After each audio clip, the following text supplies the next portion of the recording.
he was rewarded for doing the administration's bidding by in really two ways. One, he was elevated to principal deputy director, which basically makes him like the right hand man to the director. It's the literal number two at the agency, and $500 million, an unprecedented number. And I believe we're talking on an order of magnitude. You don't even hear about $50 million at a time getting promised to any project inside the government. We've heard of $500 million contracts going for for Moderna to spend many years on a variety of mRNA vaccines.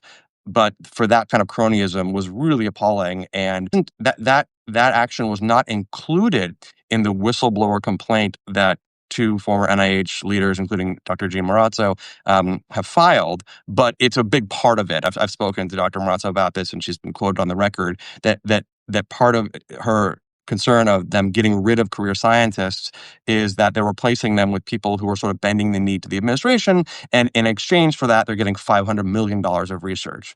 I Yeah. mean, Angie, what would you do with $500 million of research funding? A lot of good science that I've wanted to do, but it's really hard to get grants because the other thing is there's not enough grant money for everybody to just do what they want scientifically.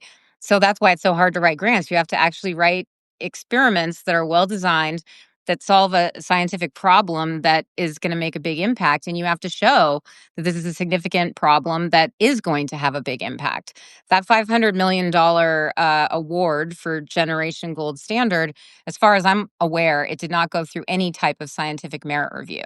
So we write a review or a grant, it goes to a study section, which is basically a bunch of NIH-funded researchers that have expertise in the area, and they review it for scientific merit. It's a group of people. It's taken very seriously, and then it's overseen by NIH staff, and there's a longer process to it. But the basis for awarding grants is that you can show that this work has merit. It's going to lead to an increase in advance in our knowledge, and it's going to actually benefit American health. This did not go through any of those processes. It was essentially cronyism, like you said. It's a payout.